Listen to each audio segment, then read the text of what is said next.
One, two. Oh, go right ahead. I live in Rivka.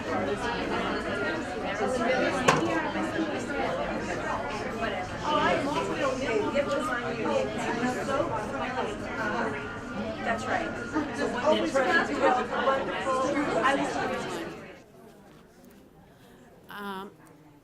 I'm Karen Bacon. I'm the Dean of Stern College for Women of Yeshiva University. And I had the privilege to be Dean when Rivka Behar, Zichrono Livracha, was with us at Stern College training the next and the next and the next generation of early childhood educators. This evening, I was going to say it's bittersweet, but I'm not sure that even makes sense because it really is a celebration of her life and it's a continuation of her life in the audience. I've met several Stern College graduates who were her students and who have now carried on her tradition, and many other of you who have been her colleagues and are carrying on her tradition. So it's a celebration of what she did, and it's a continuation of her philosophy, her beliefs, her inspiration, etc. Pardon me? Oh, you can't hear? I thought I was shouting. All right, I'll try it again, and if this doesn't work, that's better? Okay. So, the Navi Yeshaya tells us, "V'hayu einecha ro'ot et morecha." And although it might be a different context, I've always used that with students to say that when you have the best of all teachers, it's not sufficient to just to hear what they say, which is what you'd normally think. A teacher, you'll listen to what the teacher says, but you have to look with your eyes and see how that teacher behaves, how that teacher walks, how that teacher interacts, how that teacher spends her time. So it's not only about the lessons heard, but it's about the lessons seen. Rivka was that kind of a teacher. It wasn't just about what she said. You had to see her interacting with students, with children, with parents, with administrators, with everybody. And in that combination of the wisdom in her words and the beauty and the inspiration in the way she worked, in her deeds, in her actions, really came a remarkable lesson of what it means to be an educator, a Jewish woman, a mensch, a human being, all of it put together. So this really is a celebration of her life. I'm so pleased all of us were able to gather this evening and that I had the privilege of welcoming you, some of you back to Stern College, some of you for the first time to Stern College, which was for many years her home, and it was a beautiful home because she made it so. And with that, I'll turn the program over to the rest.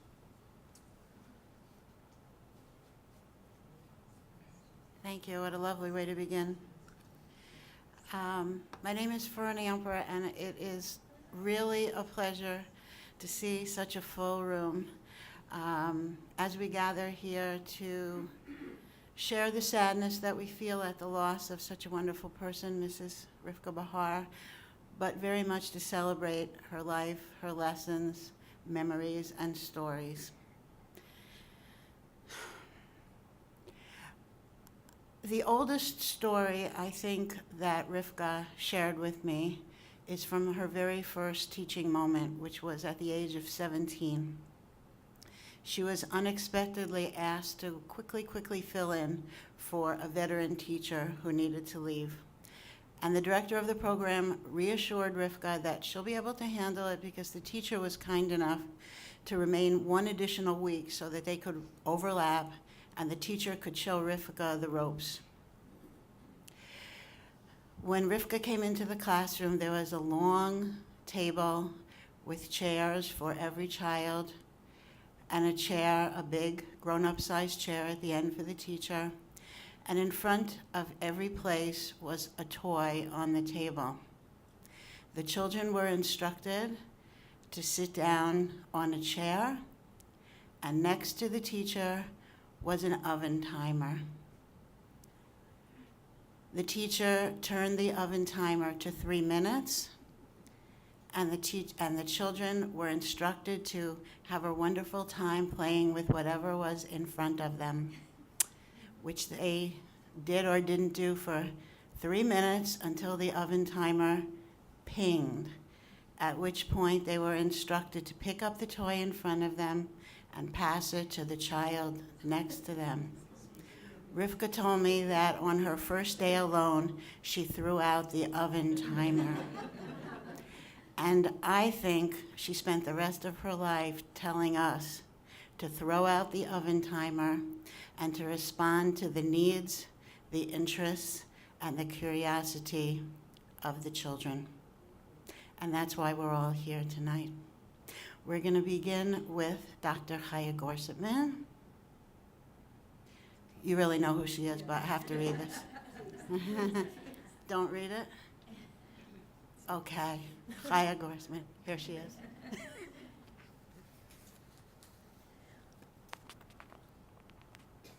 I'm going to tell you a little history about my life as it connects to Rivka Behar, Zichronah Livracha. I met Rivka when I was 19 years old, not as a student, but as she called it, a colleague, even though she was 20 years older than I was. We met in camp.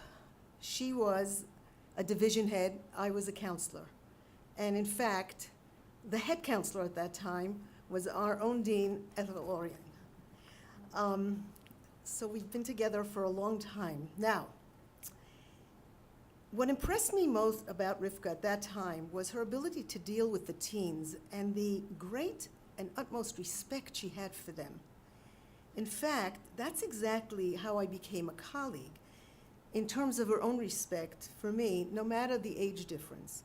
She had this enormous ability to have respect from the 3-year-olds to the elderly and everybody in between. The rest is, of course, history, because this kavod that she gave led me in many directions with her. At one point, she called me up and asked me to be part of a mentoring program at the BJE. So a group of young educators became mentors to novice teachers. She was ahead of her time. Reflection and collaboration is which today's business scholars at Harvard are advocating. That was second nature to Rivka. The small group of mentors met with their mentees once a month to think, talk, and share. It was a collegial experience where I learned much about leading, but more importantly, it created for all of us a group of thoughtful and insightful educators who are still many, many colleagues today and very good friends. Later on, when I was the early childhood director of the Abraham Joshua Heschel School, Rivka, in those days we didn't email so much, knocked on my door and she said, Chaya, I'd like to put some student teachers in your school. And I said, okay. And then one day, in that capacity, she walked into my office and she said, I want you to supervise student teachers. I said, Rivka, all I know how to do, barely, is run a department and help teachers just work with young children. This is not for me. College, it's not where I belong. I belong with the little kids. What was she thinking? I said, Rivka, what are you thinking about? She said, don't worry. You'll do well. I'll hold your hand through it. Well, I didn't. But 2 years later, I called her up and I said, I'm ready. And so I became the supervisor of the student teachers. And then next year she said, well, how about teaching a course? I said, Rivka, I only have a master's. She said, so do I. In fact, you should go for your doctorate. I said, my doctorate? At the time, I still had a young child at home. I said, I don't have time for a doctorate. She goes, don't do what I did. I took all the courses, and I never completed. You need to get your doctorate. So I took some courses. And afterwards, when I was saying, okay, that's it, Atkan. I am not going through with this, it's too hard. She said, you're going to finish. Pushed and prodded and pushed and prodded. All with support, all with such confidence in me and such a kindness towards my growth, looking what was best for me.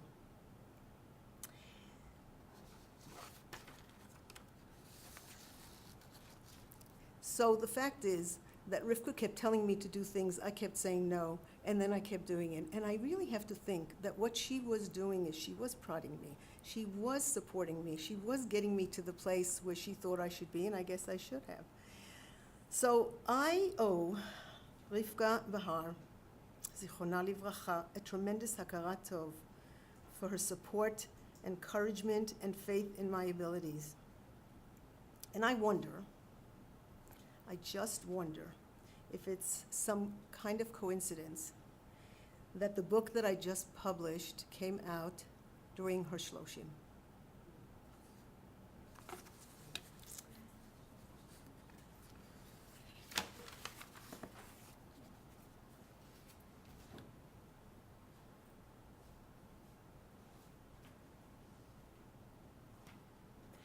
Esther Kirschbaum is going to speak next. She met Rivka at the BJE 32 years ago and benefited from her mentorship and eventually her friendship ever since. Esther and Rivka presented many workshops together. 10 years ago, in anticipation of her retirement, Rivka trained Esther to take over her classic course, Foundations of Early Childhood Education, here at Stern. And Esther is the Early Childhood Director at Beis Yaakov of Queens, where my granddaughter attends. Everybody, okay. And we're happy she's there.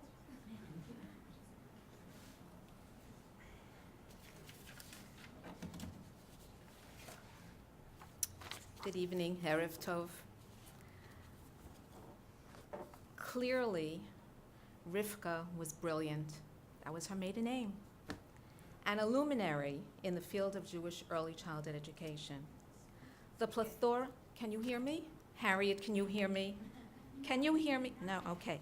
The plethora, can you hear me now? Yeah. Good. The plethora of games repurposed from rubbish that are here, the films, the books, the famous and hilarious Rivka stories, all testify to her creativity and her genius. She was one of its greatest champions, putting forth a full-court press to achieve high-quality Jewish early childhood programming. Initially, through the Board of Jewish Education, Floriva, we are very grateful that you are here. Floriva was the head of the Board of Jewish Education during teaching nascent teachers. Subsequently, also through the Board of Jewish Education, guiding directors, simultaneously at the same time creating the early childhood department here at Stern College, and teaching almost every single course herself, literacy, math, science, here at Stern. She was willing to do anything toward raising the bar, and believe me, there were many times when she literally and figuratively got her hands dirty doing it, and some of you can testify to that. She ran a triumphant campaign. Today, those students and directors and teachers live all across the United States and some in Israel. Many of her students have won Best Teaching Awards.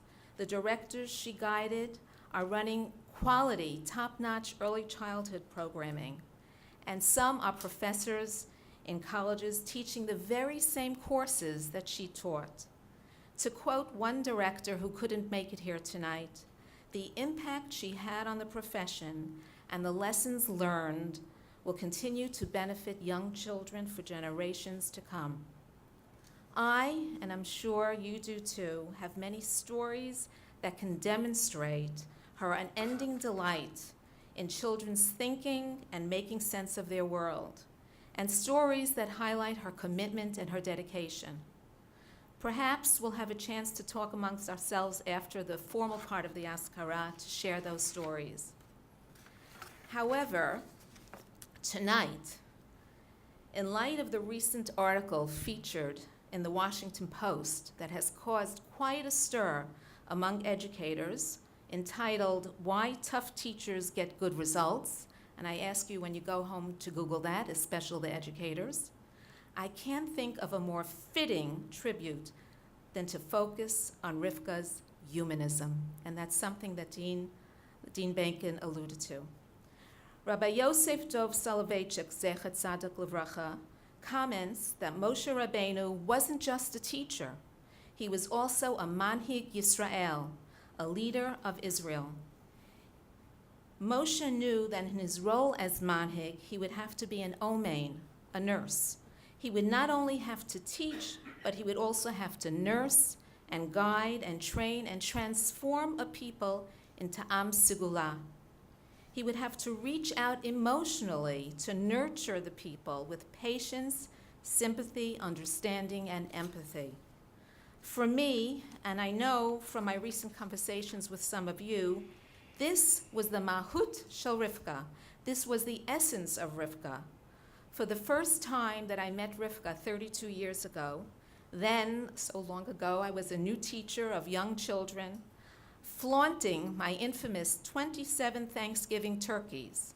And yes, they were identical, and yes, they were made out of paper plates, all the same size, no less. She didn't say a word. Then 5 years later, I transitioned to director of an early childhood program, and then finally taking over her foundations course here at Stern. And all that time, he hechazika biyadi, she held my hand, encouraging, supporting, guiding, inspiring. And me, I held on real tight.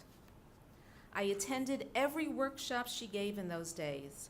Somewhere early on, I stopped paying attention to what she was teaching, but instead, like Dean Bacon said, I started paying attention to how she was teaching.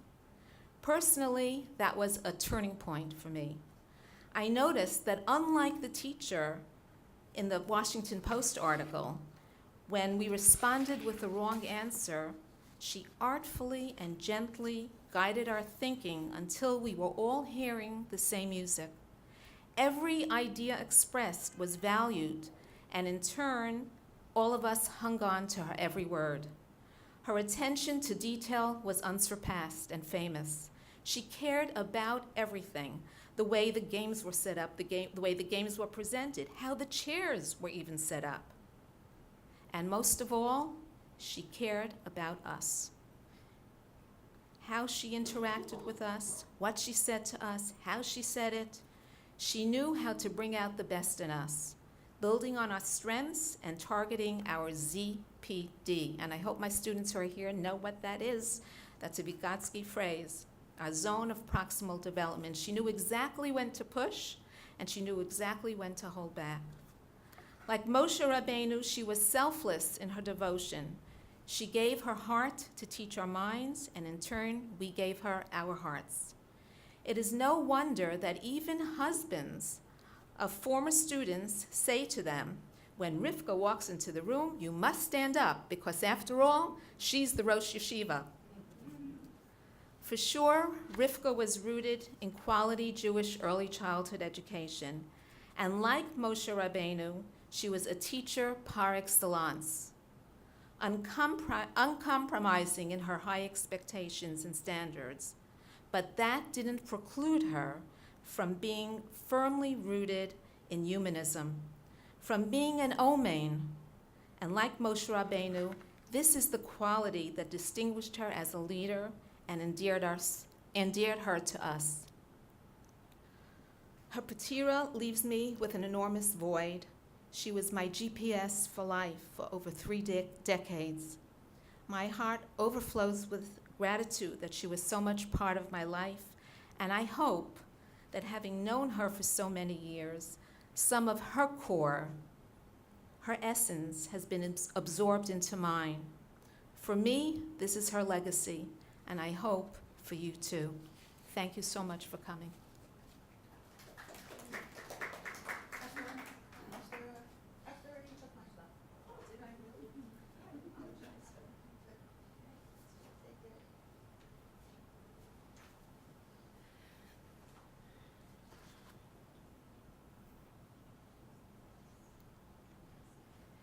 Sharon Schwartz is our next speaker, early childhood educator at Beis Yaakov of Queens, adjunct professor, Mercy College, Sarah Schnerer Institute for Special Education, and as we all know, workshop presenter.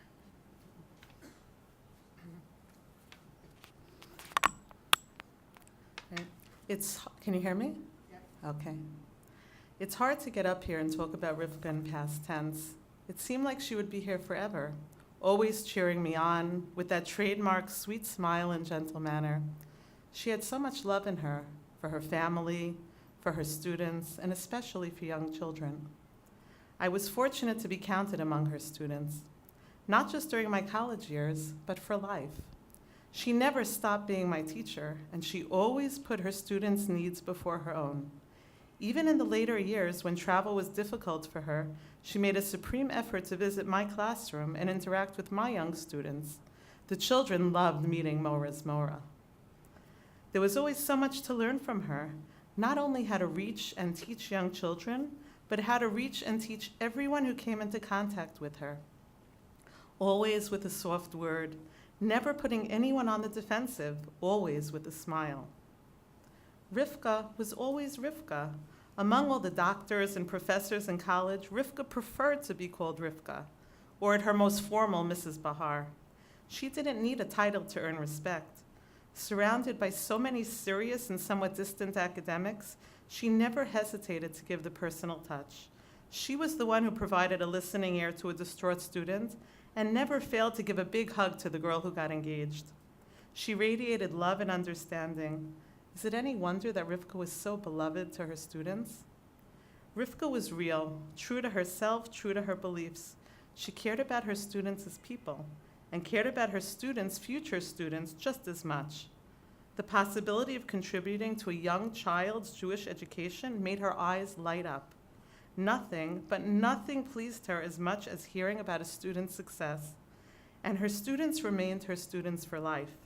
I've been asked many times if I'm one of Rivka's girls, as her students came to be known. And I'm so fortunate to belong to this privileged group, as are many of you I can see here. Rivka, such a simple title for such a brilliant person, a person who made a huge impact on the field of Jewish early childhood education. Rivka was so unassuming. She was able to make a novice feel that she, the expert, had what to learn from an inexperienced student. Somehow, Rivka could express her very clear and well-thought-out opinions in a way that made you want to adopt them as your own. Somehow, she was able to influence people to change their entire belief systems, completely alter their teaching practices, without ever once making anyone feel pressured or judged. A remarkable woman held high by so many. But despite it all, Rivka was, well, Rivka.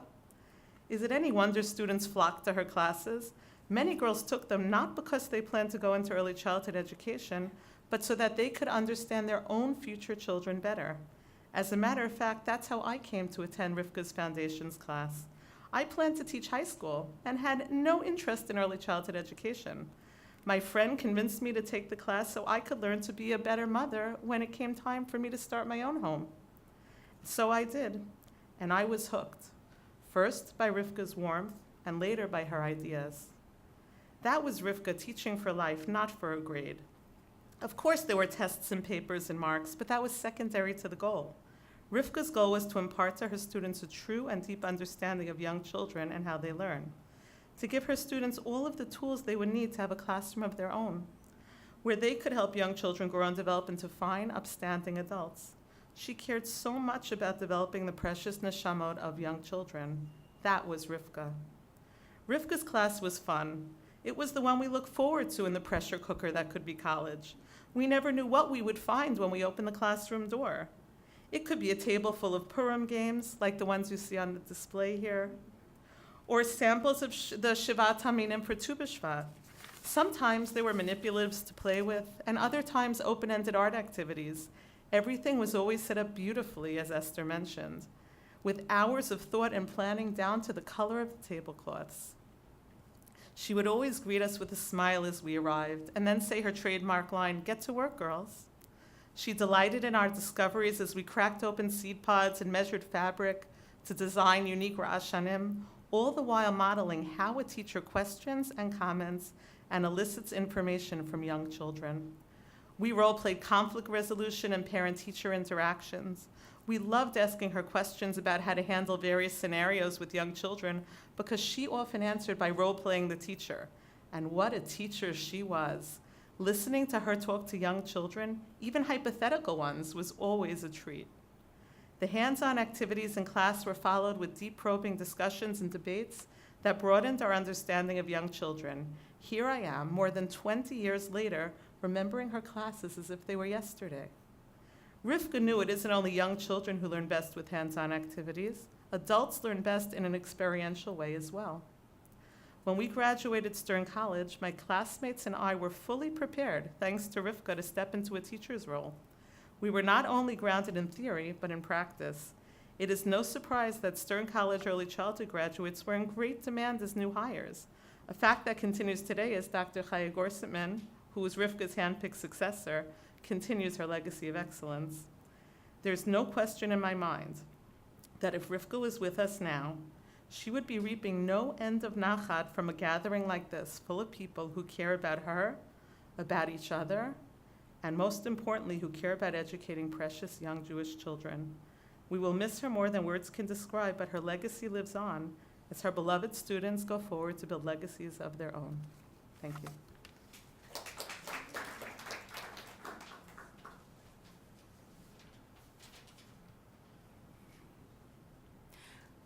I'd like to ask Jessica Cohen to come up now. Jessica, Early Childhood Director and founding educator of Ben Porat Yosef in Paramus, New Jersey, Stern College graduate, class of 95, and of course, devoted student of Rivka.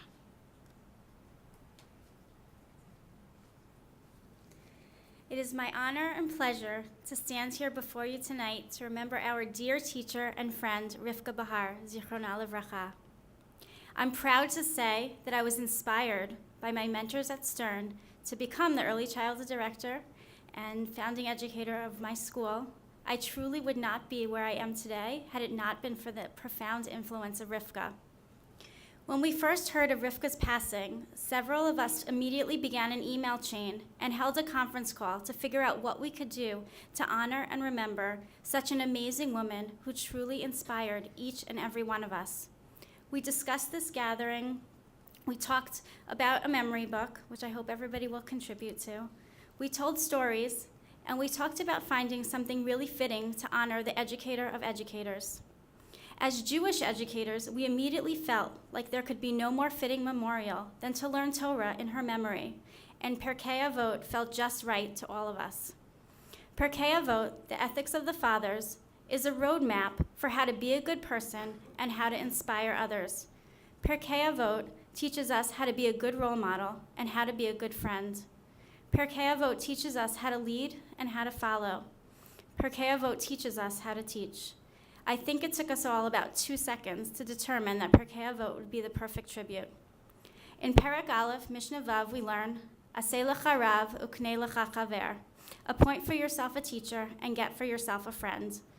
When I read these words, I immediately thought of Rivka. She certainly was our mentor and teacher, but in the end became a dear friend to each and every one of us. I will never forget our last class together as Stern education students. Mrs. Behar congratulated us on earning our degrees and told us that we could now call her by her first name, Rivka, because now we had become colleagues. I get goosebumps thinking about that moment, because I cannot think of anything that was more real. A teacher becoming a colleague, and more importantly, a friend. Everything Rivka did in her classroom, as well as in life, was to model and teach and lead by example. Over the years, Rivka and I kept in touch as I called or emailed whenever I had a question, whenever I needed advice, when I needed chizuk about what I was doing in my classroom or at my school. Her unique, developmentally appropriate approach to early childhood education and the value she placed on every single child was truly amazing. And she always provided it all and always made me feel like the most special person in the entire world. Always asking about my family, the school, and always telling me how proud of me she was. We touched base often, and I was touched and privileged to be asked to speak about her accomplishments at her retirement dinner, which seems like just yesterday. Just a few years ago, I sent her a short video clip about my school, and the response I got back was truly incredible and just so Rivka. She wrote back, "I loved the video and wanted to find out more about this incredible school, but when I saw that it was your school, I've never been prouder." That was Rivka. A few years after that, I was giving a workshop on block building to a group of educators from several schools in northern New Jersey. As I was about to begin, Rivka walked in. I was stunned. She said, "I heard that you were presenting, and I wasn't going to miss it." That was Rivka. And later that night, I received an email from Rivka saying, "I am still glowing from the pleasure of seeing you, listening to your excellent presentation and the wise comments of the teachers you are training. I'm also happy to see that Rona Leff, who is here tonight, is working with you now. We will be leaving for Yerushalayim next week. My email address is the same. Please keep in touch. Chag Kasher v'Sameach, Rivka." Always caring about her students, always looking out for us, and always inspiring others. With Rivka, once you were a student of hers, you were always a student and always a friend. Aseh lecha rav uknei lecha chaver. We also learn in Perkei Avot, Perek Aleph, Mishnah Tet Vav, Havei mekabel et kol ha'adam b'sever panim yafot. Greet all people cheerfully. A few years ago, some of the Bergen County schools conducted a joint professional development day with Sharon Schwartz as a presenter. It was attended by many of Rivka's former students, and Rivka came as well. As she greeted each of us, you could see tears in her eyes as she hugged and kissed us and sat beaming with pride at all that her students had accomplished. Thinking back to this moment, it occurs to me that we are all her legacy. She inspired us, and now it is our turn to go out and inspire others. We have to continue delivering her messages in our schools, and more importantly, remember her exemplary midot to treat everyone as she treated each of us. May Rivka's neshama have an aliyah, and may her memory always be a blessing and inspiration to all of us.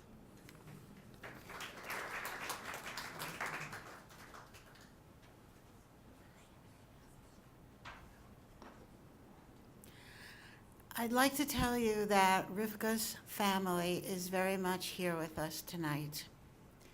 Her family in Israel is eagerly awaiting the opportunity to see the video, and that was one of the big motivations we had in making sure that we did have tonight videotaped. I do have something to read from Rivka's daughter, and I'm going to close the program with it. However, I would like to call up Rivka's son, Manny, to probably share with us some very, very important things that we don't know and that we would very much love to hear tonight.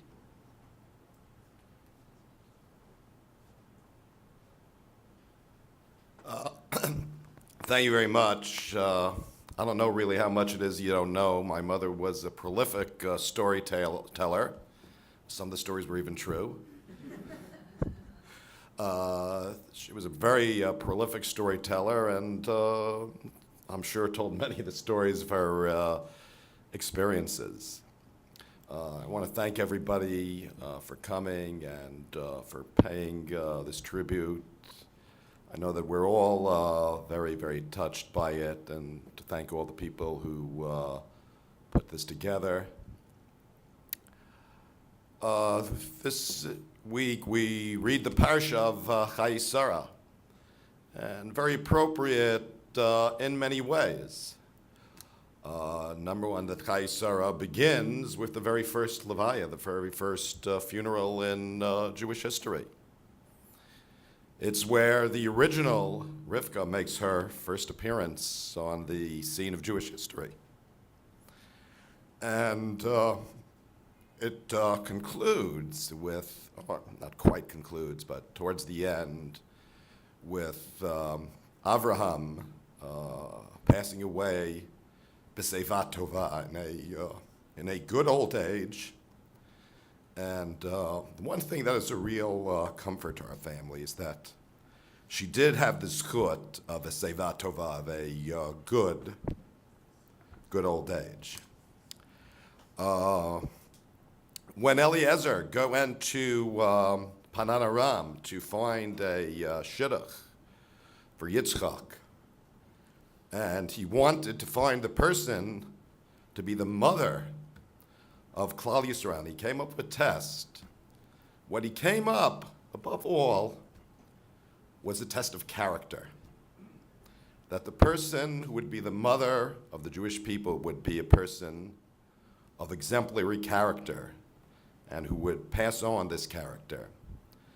And I think that to my mother, both as a mother and as a teacher, that was all about was character. Her own character, the character that she tried to teach to her students, and she wanted her students to impart to their students. It says that Kol HaMelamed et Ben Beno Torah, Ki'ilu Yoldo, that anyone who teaches the children of their friend, their colleague, who teaches them Torah, it's as if they gave birth to them. So my mother literally had hundreds, maybe even thousands of children. All of you, all of your students, and there will be more. You'll continue to teach. Our materials will be continued to be used. And she'll continue to live on in that way.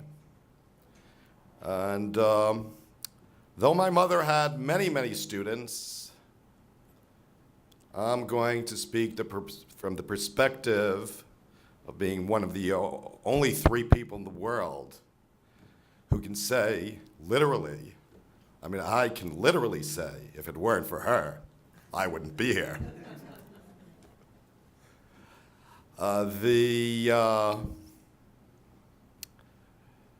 She was born in Brooklyn at the age of 4. The family went on Aliyah to what was then Palestine, Eretz Yisrael. Interestingly enough, as a side note, in those days, the term Palestine was used by Jews to refer to Eretz Yisrael. They came back when she was 10 for what they thought was a visit. World War II broke out. It was impossible to go back at that time. So she didn't get back, but she became involved in the Shomer Hadati, the forerunner of Bnei Akiva, went on Hakshara in New Jersey, prepared to go on Aliyah. She arrived in Israel in 1949 to fight the Arabs. The Arabs were so panicked that when they heard she was coming, they agreed to a ceasefire. She went to Kfar Darom. That is where she met my father. Now, the story that she may have told you was, and that she told us, was that she got stuck in the mud in the middle of a minefield. Yeah, you all heard that story about the stuck in the mud in the middle of the minefield, and this guy comes and pulls her out, and she knew that that's the guy she was going to marry. Well, I found out from some other people in Kfar Darom it wasn't quite like that. She had actually known him before. She thought this Turk was pretty good looking. But the story of the pulling out of the mud is true. So we always said that my mother was brilliant until she met my father. And really that much of what my mother accomplished was because of my father. And that's an important point to make. That he supported her all the way, was very, very supportive, was very attentive, and he made sure to support the family. And my cousin Judy is here, so her father, Uncle Leslie, my mother's brother, and my father were partners, and kind of appropriate, we're just a few blocks from Brilliant Lighting. And made sure that the family was supported so that my mother could pursue her dreams. They came back, my mother came back to New York because my grandmother had passed away, and came to help take care of her father. The intention always was that they were going to go back on Aliyah. Took a little bit longer than they expected, but they did make it. And one thing followed another. It didn't quite work out until many, many years later. She actually got her start teaching, notwithstanding the story about the egg timer, really got her start teaching in this small town of Yavne in Israel near Kfar Darom, and was a teacher at the Forest Hills Jewish Center. When we came along, she gave up teaching temporarily to concentrate on the most important job of all, raising family. She did work as a youth leader at the Forest Hills Jewish Center. And then when we were when I was about 10 years old, decided to go back to college, went back into teaching at the Early Childhood Center of Queens College. Certainly a very important part of what she did, her work at Camp Morasha. And to me, it's always Chaya Orlean, who was the head counselor. So her work at Camp Morasha as head of the Machon Mechina program that produced many of the distinguished leaders of the Jewish community today. One of the interesting things when I hear the stories, very often a person's public persona and their private persona are not the same. That when I hear the stories about my mother as a teacher, as a professor, it's the same person. And many of the things that I saw growing up, I think one of the main things that she did as a mother, it's a very hard line for parents to draw. I guess for teachers too. You want your children to strive. You don't want them to be satisfied with what they are. You want them to strive to do better. You also want them to feel good about themselves. So you try to strike that balance of giving that positive reinforcement, the positive self-esteem, as it's called today, and yet to spur on to do more. And my mother always did that very, very well. She could turn a good time, make a good time out of anything. I mean, I enjoyed seeing a lot of these games because I was the guinea pig for a lot of them. And I remember especially that one winter day when she made those magnificent puppets. I mean, you've seen the puppets? So she made those magnificent puppets out of my father's old socks and some old newspapers, some flour and water. She made those wonderful puppets and brought them to life. And she would put on a puppet show every year for Purim, for the Purim Carnival. And it was great that she would eventually involve us in the things that she did. She let us put on the puppet show with her, and then she eventually let us take over. There were some drawbacks to that puppet show. An entire generation of kids in Forest Hills grew up believing that Ducky, Gertrude, and Mola ben Pitapon von Sloppen Pusevich were characters in the Megillah. And she involved us. This video that you saw, I was in it with more hair and darker hair. My sister was in it, and we consulted about putting which slides to the music and so on. So she very much involved us in many of the things that she was doing.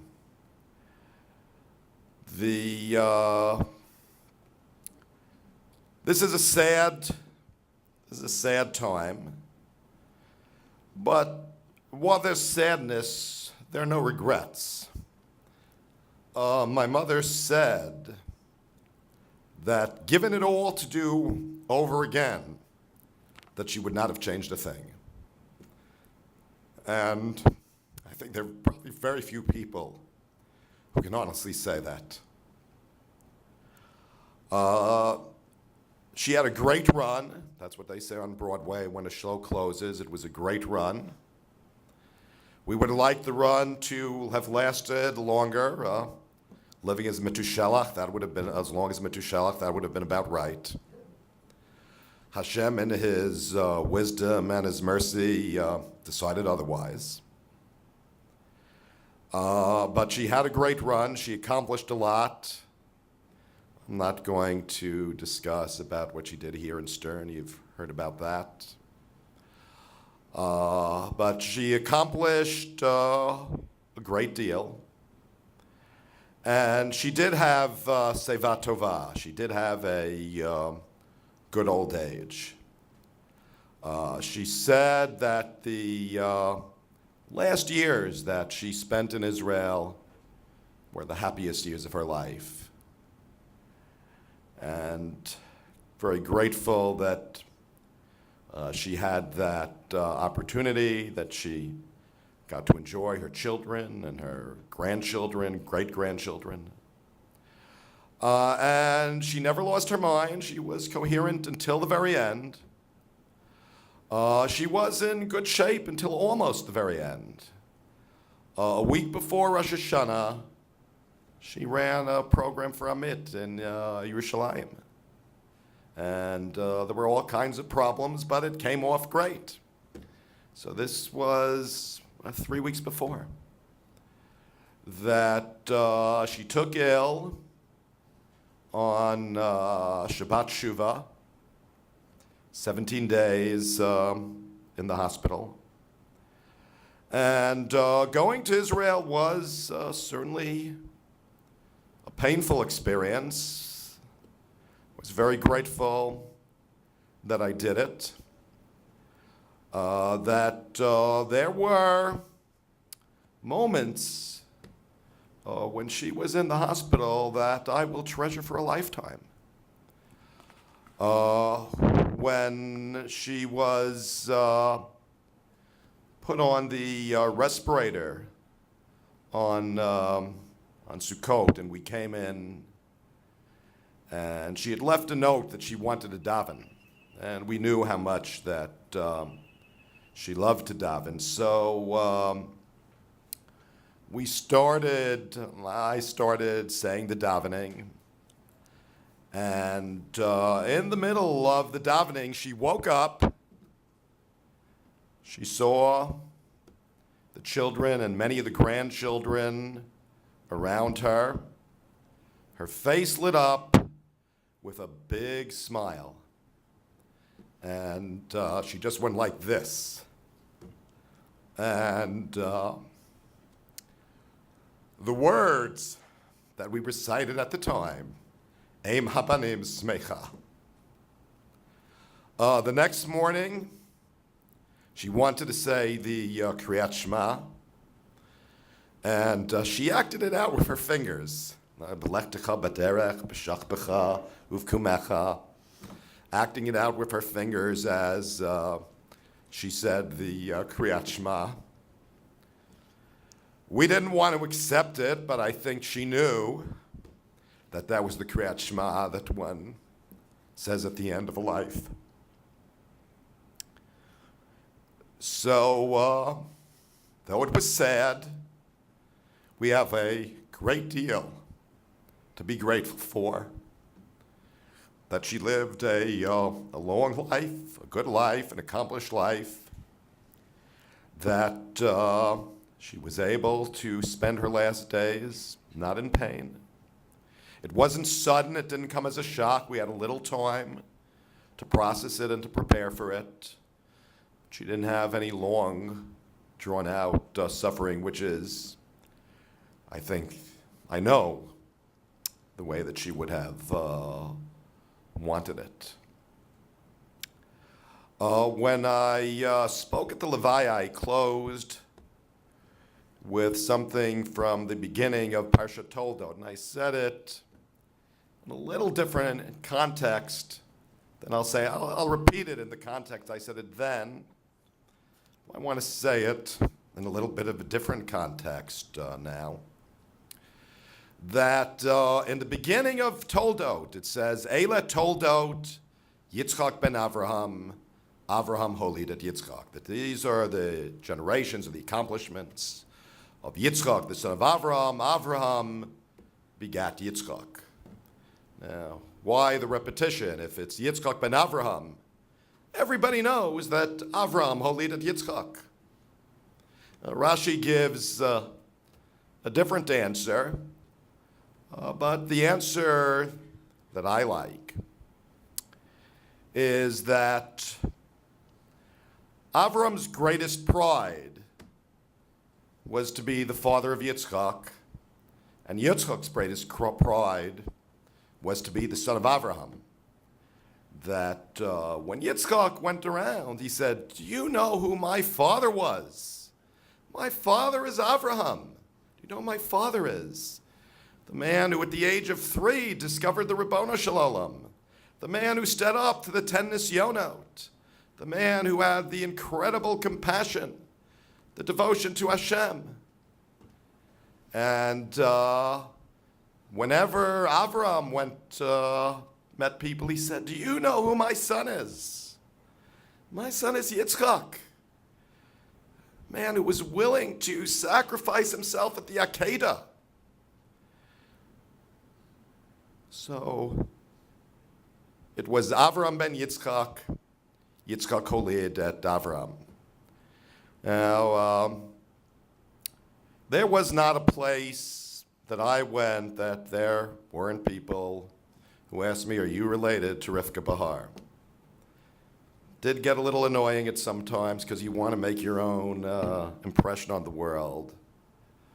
But for the most part, I was very, very proud of it. And it did get to the point that when I met people, I'm Manny Behar, I didn't even wait for the question. I just said, the answer to your next question is yes. So I was very proud of it. I also have an education degree from yeshiva, from the Furkhoff Graduate School, so I was very proud every time my professor would ask me if I was related. And when they would quote my mother in class, or when I would say something, and I remember one professor saying, "Is that what you say, or are you repeating Torah Imecha?" I was very proud of it, but I also knew I could never live up to our legacy, so that I better do something else. This is one thing that I should say, that one of the most important things that she did lead by example, very, very much so. And probably one of the most important things that I learned from her was integrity. That I went into a field not exactly known for its integrity, into city government and into politics. And unfortunately, I've seen people who started out together with me, were very idealistic when they started, who lost their way along the way. I've seen some unfortunate headlines about some of them. The one thing is that I was always able to keep my integrity. Maybe that's why I went out of that field. I think that is in large part a tribute to her, and certainly to my wife Evelyn, who is such a wonderful support, and who I know my mother was very proud of. My mother taught at Queens College before Stern, and Evelyn is a professor now at Queens College, so the tradition of Professor Behar at Queens College continues. But the point I wanted to make is that I was very proud of being the son of Rivka Behar. And I know that she was very proud of me and of my brother and sister. I know that whenever an election came along, that she always was calling all of her friends, like the Reichwalds and the Shloms and all her friends, the Millers, the Goldmans, Herb Levy, to tell them who to vote for in the election. And I remember once her walking the entire Salute to Israel parade route, giving out flyers for a candidate for mayor. I don't think she knew all that much about these people who were running for office. One thing she knew was that if they had the good sense to hire me, that showed impeccable good judgment. So I know that she was very proud of me. And the context I want to say it in now, we started that Kol HaMelamed at Ben Beno Torah Kilu Yoldo, that so many of you here are her children, and you're obviously very proud of that. That's why you made this Askara. I've heard it from all the things that you've said. You're very proud of that. And I know just how proud she was of all of you. I know how she beamed when she said, "They're even better than I am." And always hearing the stories and the pride. So I really do know how very proud she was of all of you. So happy are the parents who are proud of their children. Happy are the children who are proud of their parents. Who can ask for a better legacy than that?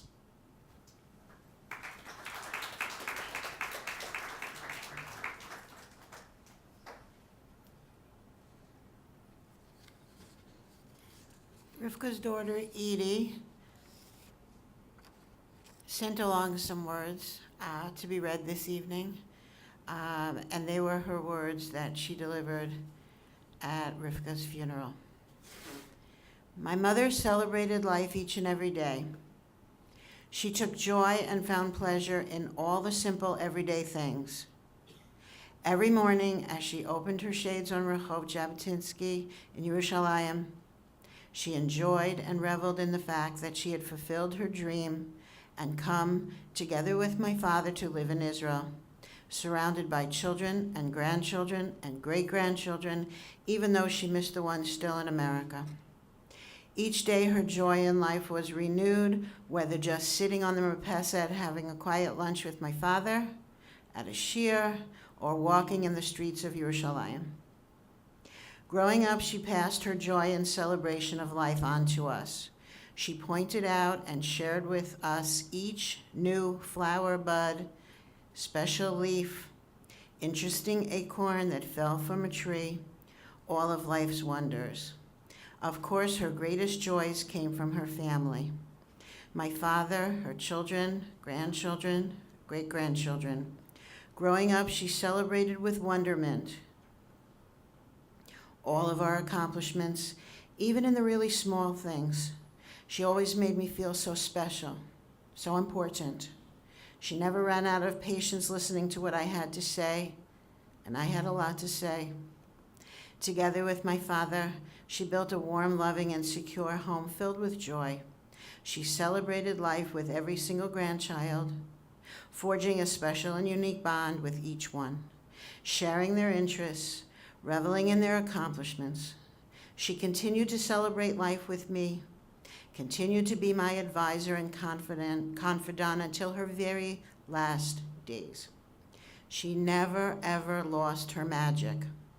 Even in the hospital, every visitor, particularly her grandchildren, were rewarded with a smile. She emanated warmth and love that she gave out freely to everyone she met.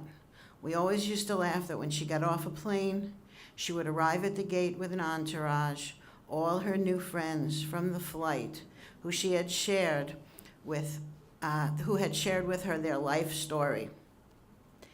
Her love gave so much strength to so many. Her charm worked magic, particularly with young children. Young children gravitated to her like a magnet. She shared with each one the joys of life, nurtured their creativity, and forged a special relationship even with the most difficult children.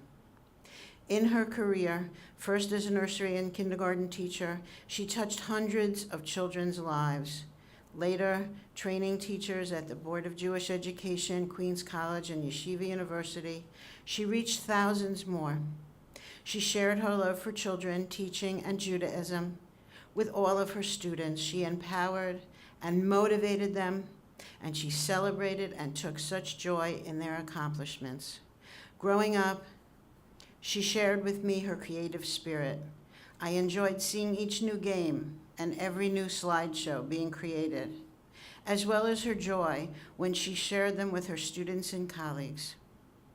Early childhood was a part of our home and our lives. She shared the career she loved with the people she loved. And we heard stories about the children in classroom, schools she visited, and the pride that she took in her students. Today, as we mourn her loss, there is so much sadness. We will miss her so much. But at this moment, I want to pause, as I know she would want me to. I invite us all to lift up our eyes, open our hearts, and celebrate her life and the wonderful legacy she has left to all of us. And picking up on that term, Rivka's legacy, we have started a project that is run by Lauren Perlman. Mummies and Masterpieces is Lauren's life work, and she has invited everyone who has memories, stories about Rivka, stories that Rivka told to you, to email them between now and the beginning of January, and she will compile a wonderful volume called Rivka's Legacy that will be available online. The email account that Lauren has set up specifically for this project is very easy to remember, rivkasstories@gmail.com. We're just going to conclude by saying it's been wonderful to see all these seats filled up, and we look forward to wandering around, looking at all the toys and the books and memorabilia from Rivka, and sharing on a one-to-one some personal memories. Thank you.